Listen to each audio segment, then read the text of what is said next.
All right, welcome back to the Dave Knows Wrestling Podcast. I'm your host, David Lee, and back again is... Albert Albanese. Albert Albanese, my man. Okay, so Albert, today, as you know, this is all part of Villains Month, Heels Month, celebrating the bad guys. My favorite month. Ah, right, that's my man. Okay, so we had a lot of good time on the show last time, and you and me definitely had a debate that spurned people's interest. Yeah, a little bit. And ironically, here we are a couple of weeks removed from that debate, and now Jim Cornette just challenged Vince Russo to a face-to-face, like I don't know, a face-to-face something or other. I mean, something, but yeah, it does. I think we're the reason for that to happen. I think we did. I don't know if that's the case, but I'm taking credit. Yeah, I think so. I think we have to take credit for that. It was 100% us. Oh yeah. They didn't know. They didn't even all those years of them talking about not liking each other were all fake. It became real after we had the debate. Exactly. People were still debating that, and they were like, you know what? We need to settle this. Okay. Anyway, so all right. So since it's Villains Month, let's move on with the topic. So Villains Month, that's what we're doing today. So today we're talking about villains yet again. So you actually came up with a great idea that today we should be talking about heel factions and the booking of heel factions and who have actually done it correctly and who has done it the best. Well, we like to talk about booking, so we are very big into booking. Okay, so all right, off the top of your head, who would you say is like the worst example of a heel faction booking? The Nexus. Wow, that's a good one. Okay, that's a good one. And I think we have the obvious answers, but still, why is that? I mean, they should have been so dominant. First of all, the idea that Wade Barrett didn't win the World Heavyweight Championship, on his first time, and that's ever actually. I mean, for me. Yeah, for me, I was a big Barrett fan. Me too. That first title shot that they got, that killed a lot of their momentum. What killed their momentum even more was that main event at SummerSlam, where Cena admits that he screwed up. Yeah. Jericho, said it in his book. Don't end the match that way, and he did, and it destroyed the Nexus. And man, let me tell you something. The Nexus, to me, was one of my favorite stables in WWE in a really long time. Right. I loved their debut. I loved the theme song. I own the Nexus T-shirt. I was huge into them, and then just to see them be just disintegrated in such a way, even CM Punk couldn't save him after a while. The CM Punk thing, I actually didn't think he belonged in that faction at all. I don't think he did at all. Yeah, I thought that was another failure of the Nexus booking. I agree. The only benefit I could see of the Nexus going the route it did is, we got Bray Wyatt, and, you can even argue Ryback, whether you like him or not. But the thing is, there are certain guys that if the Nexus really took off, we definitely would not have them, because it'd be really hard to forget Husky Harris if he was a big deal, and then he just becomes Bray Wyatt, and we're supposed to pretend like we didn't know who he was. Right. The Nexus was big. I think the benefit of the fact that Husky Harris was a main component of the Nexus during CM Punk's run and not during Barrett's run really helped the fact that they can make him over into Bray Wyatt. Oh, and Daniel Bryan, too. Daniel Bryan, if the Nexus really took off, Daniel Bryan, it might have been harder for him to break out. Yeah, absolutely. If he didn't choke Justin Roberts with his tie on their debut, All right, but now my candidate, this is a little more recent, but for me, I'm going to say the worst heel faction I saw book is pretty recent. League of Nations. Another Wade Barrett faction. I mean, the thing is, because can we just include the core in there too, just for the fun of it, because it's just more fun that way. Yes, true. I mean, the thing about the League of Nations, the reason why I put them over the Nexus, because the Nexus started off really strong. They were so hot, man. Right. The League of Nations, and I'm not even saying they were a good idea. I'm not even saying they were a good idea. I'm not even saying I wanted to see them succeed. I'm just saying that as far as a heel faction, in recent mind, they pop up first.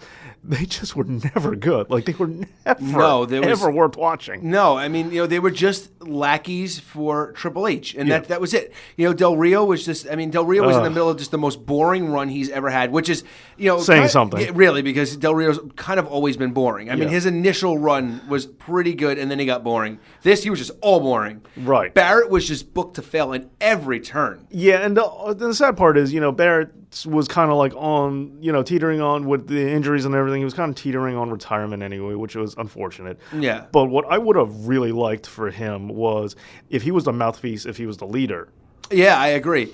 Instead of having, they pushed Sheamus to a forefront and made Rusev like the enforcer character. To me, I don't see Sheamus as a faction leader. He's not a leader. His character has never been a leader.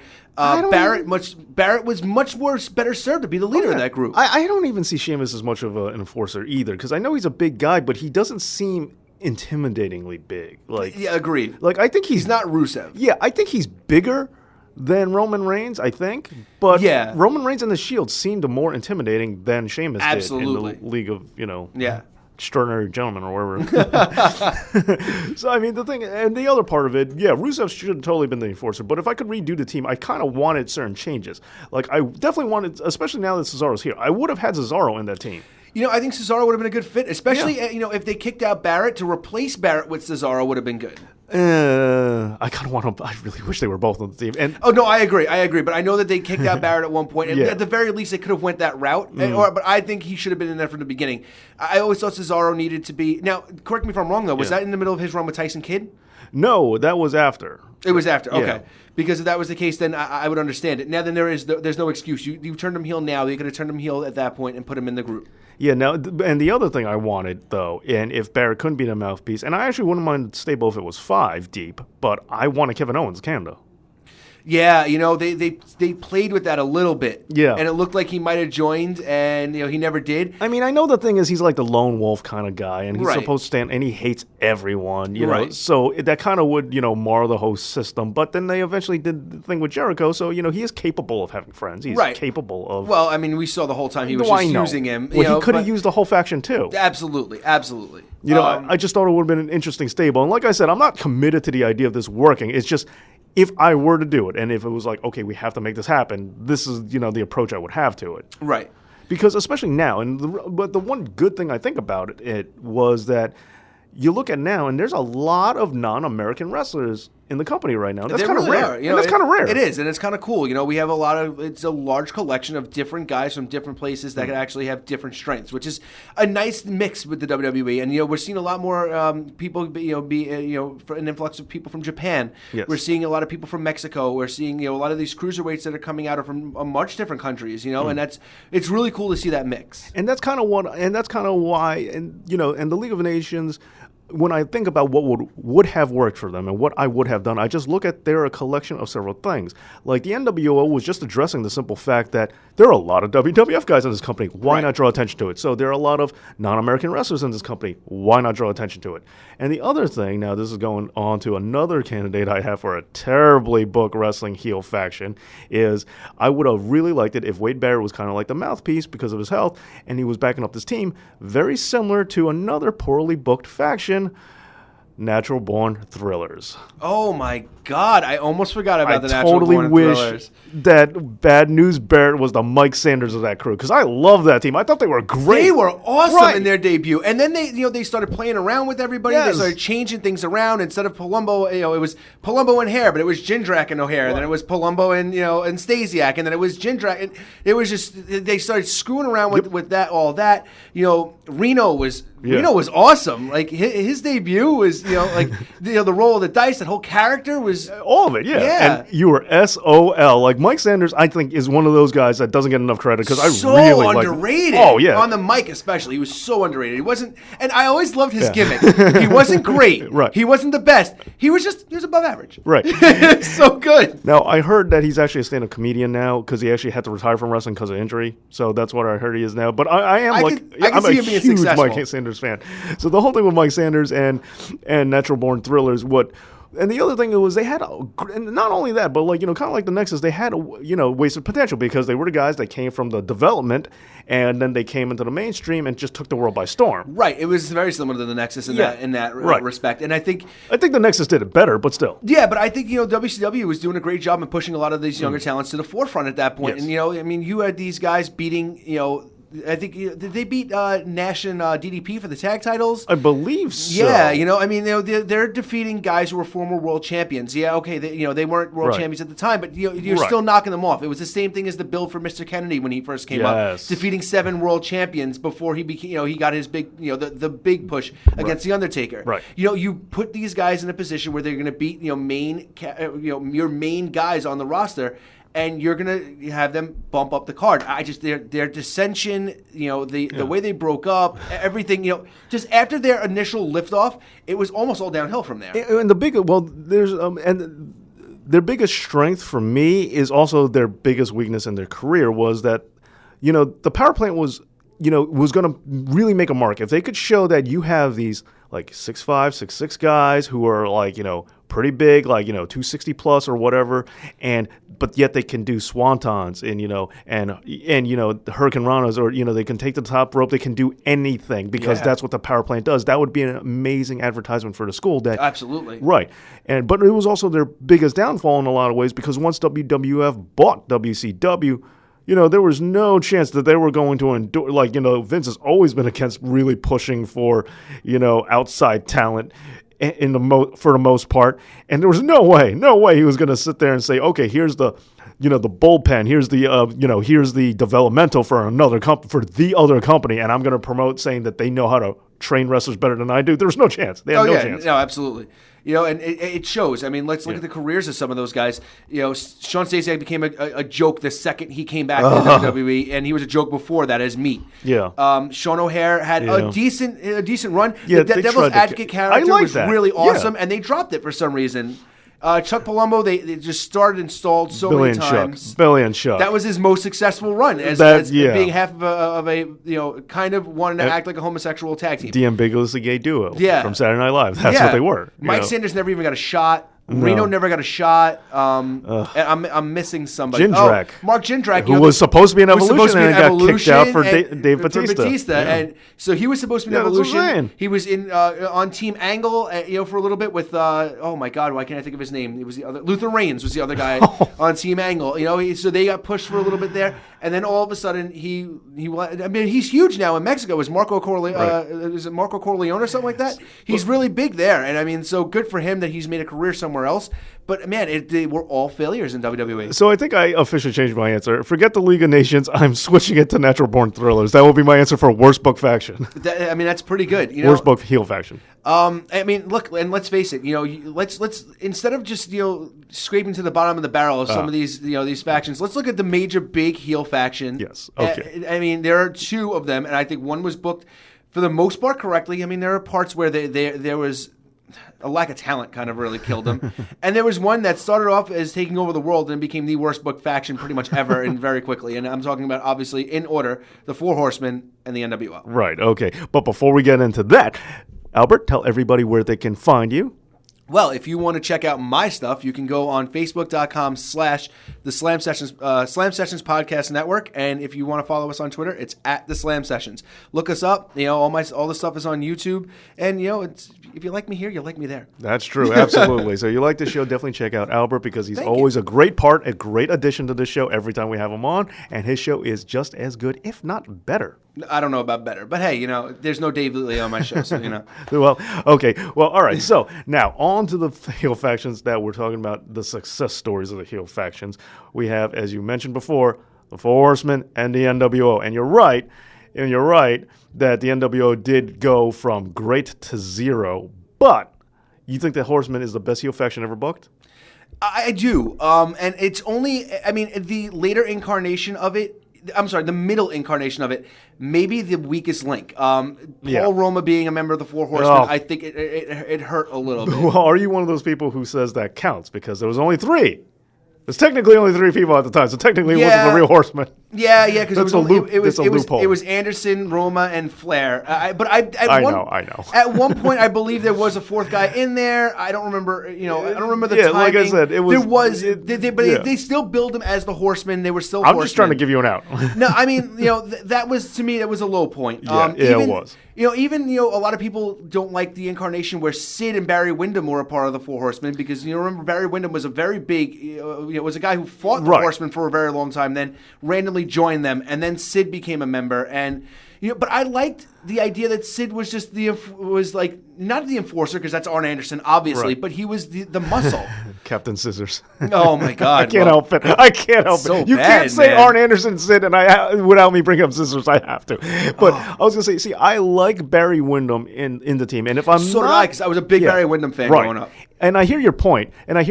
But if I'm not mistaken, I think even Flair himself has said the best incarnation of the Horsemen were himself, Arn, Tully, and Barry. Yes, and I love that's actually my favorite incarnation of the Four Horsemen. The one. Don't get me wrong. I really like Benoit. See, that's the thing. That later incarnation, that's where I think it's saved because they They strayed a little bit for a while. It was They did. It was the Paul Roma theory, and then there wasn't a Four Horsemen for a little while. But man, when they came back and they brought in Dean Malenko and Chris Benoit, I mean Steve McMichael to a point. I wasn't. Yeah, I was going to say. That's my number 2 on the weak links of members of the Four Horsemen. That's fair. He's my number 2 behind Paul Roma. It's Steve Mongo McMichael. I think I take Paul Roma over Mongo because at least Paul Roma is a wrestler, where Mongo is a football player who tried to wrestle. Fair enough. I'll give you that, actually. Paul Roma was a pretty decent athlete. He wasn't that bad of a wrestler. He just wasn't a horseman. Right, exactly. And the thing about it is the other thing you're kind of missing out on that I can't agree with you on why the Horsemen is the best booked heel faction is, look, and as much as I like them, the Sting run. Because they were good guys. Yeah, they were, but they were faces. They were faces for a little bit, even with the in the run with Benoit. Oh, and right. McMichael Yeah. Good point. But you know what? Some of those factions, sometimes you have to look. DX was a really well booked heel faction for a very long time that just got so popular you had to turn him babyface. It's hard to not love Ric Flair and not want to cheer Ric Flair for a while. They had to give him a little bit of a babyface run. You put him with Sting and Luger, man. I mean, I was going to say Luger's another one that I think that's the thing. That's why I can't commit to this 100% because there's just too many examples of like, why the hell were you here? You want a confession? A very big confession from me that's going to probably make me lose half of your viewers? If it is what I think it is, I will follow a confession of my own on a similar level. So I think we're going to be in similar states. But yeah, go ahead. I was a huge Lex Luger fan growing up. I had a Lex Luger poster in my room. There we go. All right, good. All right, so that's fair. Okay. See, I popped huge when he beat Hogan for the world title on Nitro. I don't know if I ever had been like to that point so happy as a wrestling fan because I hated. Here's the thing: I always hated Hogan. I was never a Hulk Hogan fan. So especially now when he turned heel and joined the NWO, man, the NWO was so cool though. And I wanted to like them, but because I loved Nash, I loved Hall, and I loved X-Pac. So I was all X-Pac, really? Huh. Yeah, I was always a big 1-2-3 Kid fan because he was cool. He did all those high flying. That's where we diverge because I never liked X-Pac. I was always a big X-Pac fan, even when he his X-Pac run in WWE. Right. For me though, so I wanted to like them so much, but I hated Hogan and I couldn't get behind anything that Hogan did. So I was like, you know what? Sting and Luger are better for me than Hogan ever was. That's it. Now, the thing, like as a kid in WCW's initial run, I totally bought it with Luger. Like I really thought he was a total package. I thought he had all the traits. And then when he went to WWF, it was one of the, like, when they made a big deal, like, they let you know he was coming. And then when he became the narcissist, I really liked that gimmick for what it was. So did I. Yeah, for what it was. I thought it was great. And I thought, they were doing a really good job in, just taking the name, the total package, replacing it with something else, and just giving him a little bit more flair. And it worked for me. It was like, oh, here's this big stand-up mirror. Here's, this guy flexing. Yeah. He was kind of a badass, Yeah, and the perfect feud I love. Now, don't get me wrong. It was Kurt Hennig all the way on that. Oh, of course. I'm not trying to, don't think you get it twisted. It's not like he was my favorite. Like, Luger was not my favorite, but I'm just saying, like, the way he was used worked. And his matches with Brett worked. Like, he was in a good slot. But anyway, we're diverging off topic. But but Luger was another one that I thought didn't belong in a Horseman. And I did like him, and it's the same thing we're saying. I liked Sting. Like, I really did like Sting, but I just didn't think he belonged in the Horseman. The Horseman is just littered with so many guys. It's like, why the hell are you here? I agree that Sting and Luger didn't deserve to be. Yeah. They just don't fit. Barry Windham was one of those characters who, when he first joined, for me, it was a little bit of a hard stretch because I always felt like he was, on an outlier, like one of those guys who were be better suited to go up against the Horsemen. And him and Flair had a really big, run over the world title, which culminated in one of the weirdest endings I've ever seen to a match with Ric Flair pinning Barry Windham with a figure 4 leg lock. Yeah. Still to this day, one of the craziest finishes I've ever seen because it's so nuts. But but I kind of almost felt like he didn't, but he earned his keep to stay in. Luger and Sting were such huge characters and they were so great, but man, they weren't Horsemen. And I'll give you that you're right. Sting's only function was there so they could turn on Sting. Like, that was the whole goal. At least it seemed that way at the time. But to address another thing I wanted to bring up with the demo. Now, look, like I said, I really like Benoit. I wish you could time travel on hodgepodge and cherry pick your perfect team, but it doesn't happen that way. But the Dean Malenko thing, Dean Malenko and Benoit, it was such a short-lived run. Like, they were so short-lived. And Mongo was still there. Like that was the thing. Like, Arn had retired. Right, so they needed the fourth horseman. They needed an enforcer, and they didn't have one. Like, that was the downside. It was short-lived. They didn't really have an enforcer because, Arn was just replacing J.J. Dillon for some reason. He became the manager for whatever which reason. didn't really, for me, that kind of sucked. Although I did like him on the outside because Anderson still had enough, in him to throw a spinebuster or a DDT every once in a while to help out Benoit and Malenko, and I will pop every time Arn Anderson throws a spinebuster or a DDT. Yeah. I don't care. Well, here's the thing: I feel second best DDT in the business, in my opinion. I feel that Arn's spinebuster is like Ricky's the Dragon Steamboat's arm drag. It's not gonna go away. I completely agree. They could do it in a coma. I have some like. But yeah, I could go on about Ricky's arm drag. But anyway, so could everybody. Got it. It's a work of art. Right. But so that's my issues with the Horseman there. But speaking of Sting being an outcast too, I will say he didn't belong on the NWO. But what I liked about it is that they did the right thing when the NWO was getting popular, like you said, with the Horsemen. When they were really getting over, what they did was the most genius thing. They split it up and gave you one that stayed heel, like the Black and White just stayed heel, and then the Wolfpack was the good guy version. That was genius. Right.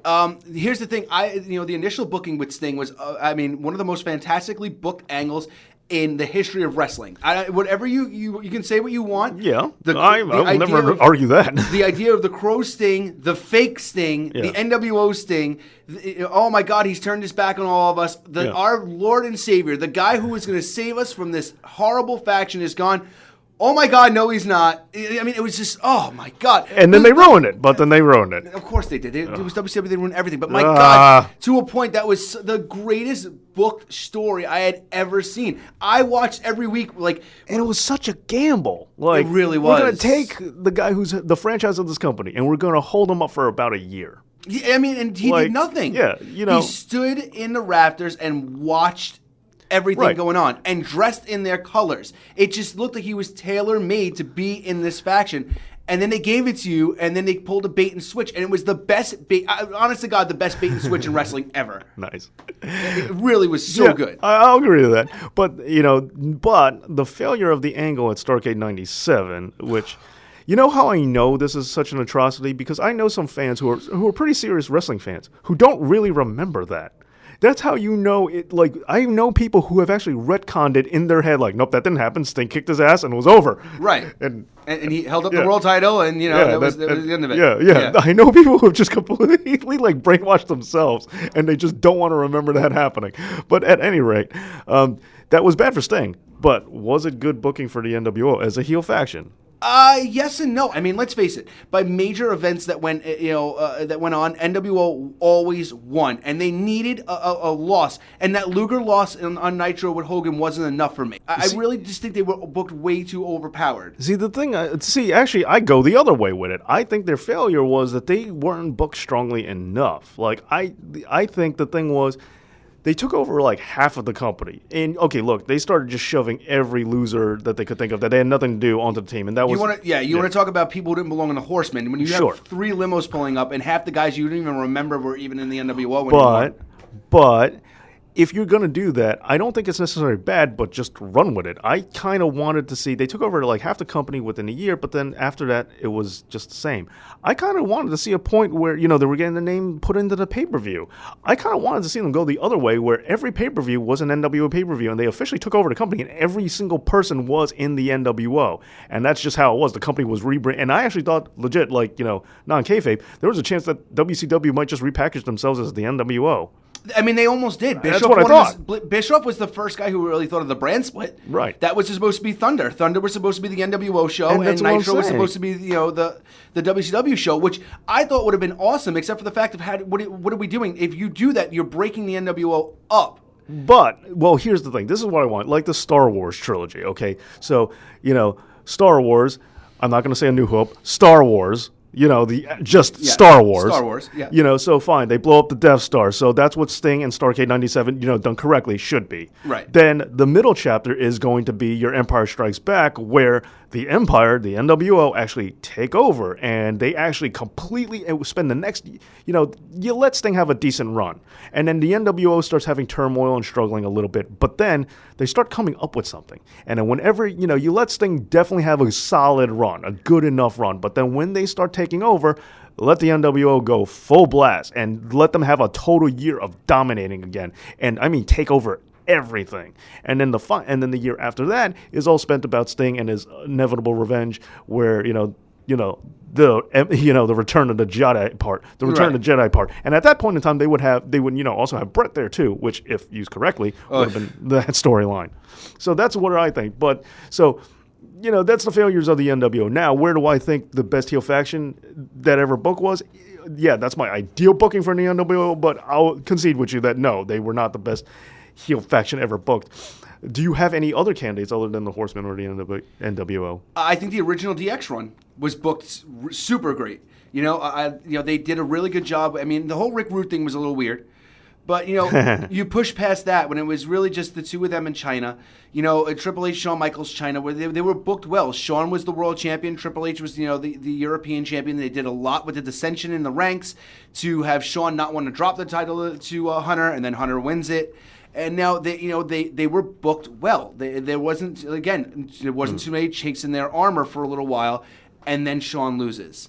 And then they have to redo everything. And man, if they they chose the right guys. And I think Triple H leading that faction with X-Pac and Road Dogg and Billy Gunn. Yeah, but they were faced by then. Not initially, though. Not initially. But for the most part of that run, they were faced. For the most part of their run, they were. I mean, but if you want to talk about, just if you want to stop it right before their inevitable face turn, that whole run as heels were booked really well. Yeah, I can hear that to an extent, but if we're going to count only, if we're not going to hold it, okay, fine, I'm totally with you, let's not count, a faction turning face against them. And if that's going to be the case, I have to say, once again, I'm going to go with something recent to start things off with, but I'm going to say the Shield. I 100% agree. They were done really, really well. On the tip of my tongue, I think they broke up a little bit too soon. I think if they would have got a longer face run, it would have really added a lot more legitimacy to them. Right. But man, they were booked the right way. They were booked solid, Except for the fact of when they got in a little bit of trouble and their streak got ended on a SmackDown by, I think it was Christian and the Usos. Like, that was such a random thing. I'm pretty sure that was their first loss. Now, this happened while they were faced, but one thing that never sat right with me is I never liked that they never were able to take down the Wyatts. Like, I don't know why. They went at it a couple of times. The first match they went, I was electric. I was like on the edge of my seat. I was happy before anything happened. I didn't care what happened. Yeah. They could have sat down and played cards, and I wouldn't have cared. I would have thought it was one of my favorite matches ever.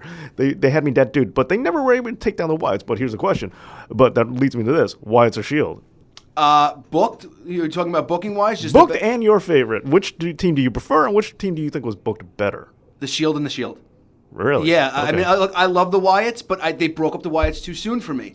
When Bray let Luke and Harper and Eric Rowan go initially, they weren't done. Right. They had so much more to do, and even when they came back and Strowman got added into the mix, they were booked well. But then they broke up again, and they had so much more to do, and then they revitalized themselves again. But they turned on Luke Harper, and Randy Orton was in there, and they were just like it just.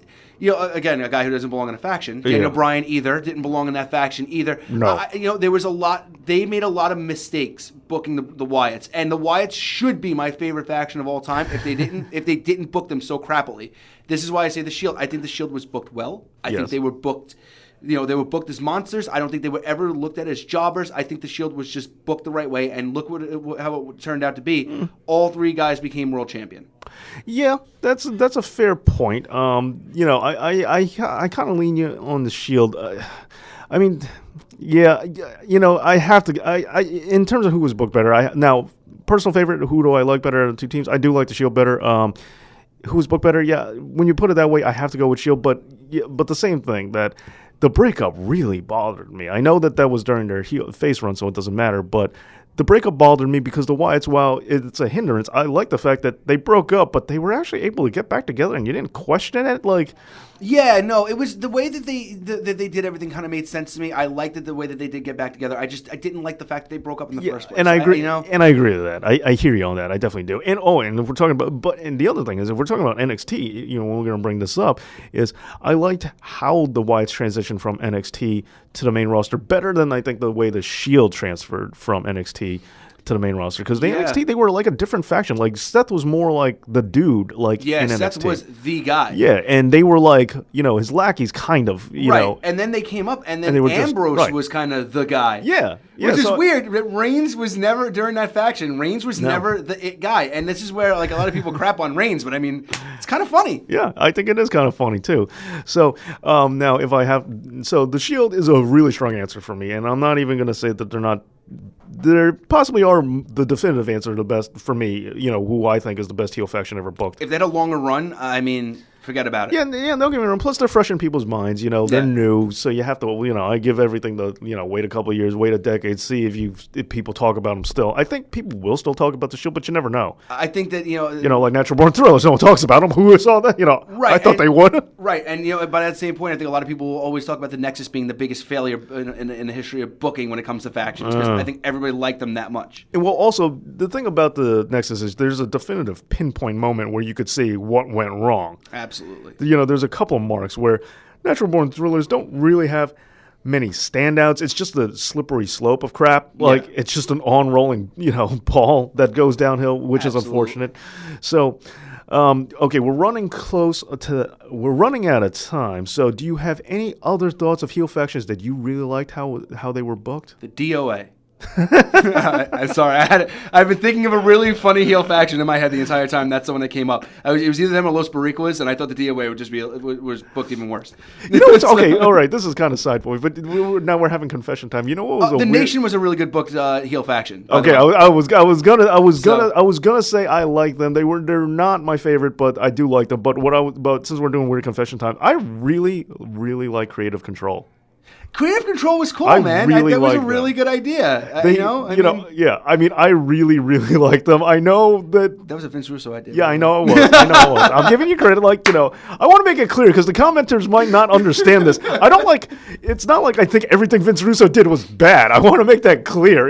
I just wanted to do that. It just made me feel good. Well, that's why I brought it up too, because I know it would make you feel good to bring it up. But so I'm finally going to give my answer. The best heel faction I think ever booked has to be the Dudleys in ECW. Oh my God! Has to be the Dudleys. I mean, you want to talk about complete dominance, and one faction that never won a world title but never needed it because they were even still they were main eventers without having a world championship. Oh, and that's what was great about ECW, which we could talk about in another episode. But I cannot wait for the ECW episode. Me too.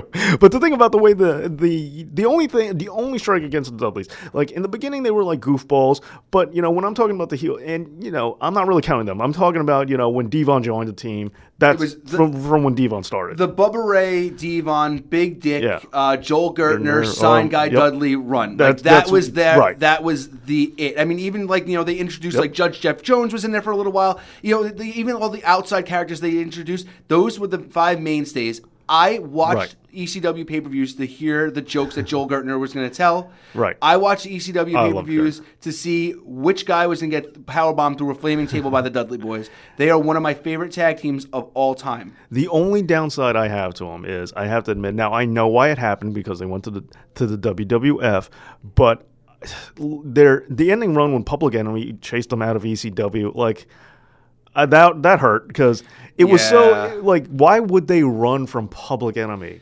Why? They spent so many years beating up the Public Enemy so bad. Yeah, how did Public Enemy out of all teams? Why was it that team out of everyone? The thing is, Public Enemy didn't even. They weren't even around really at that point either. They had just come back from WCW. They failed in WCW. Yeah. They failed in WWE. They failed everywhere else they went except for when Heyman booked them. And that is a very small blip on the radar of almost a damn near perfect booking record for Paul Heyman. I mean, because they could have used the Impact players in my mind to run them out of there. That's exactly what I was going to say. That's exactly what I was going to say. Oh, yeah, of course.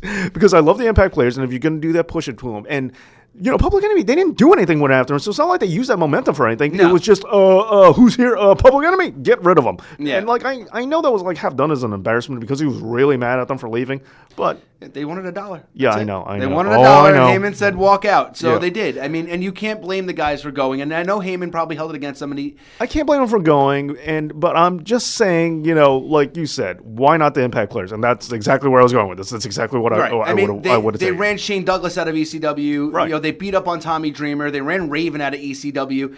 It was just a natural progression for them to just keep going and add more, things onto that mantle. Because I was a huge Justin Credible fan during his world title run. I have an autographed action figure Do you of really? Justin Credible. Yes, I have an autographed ticket sub from Little Guido, actually.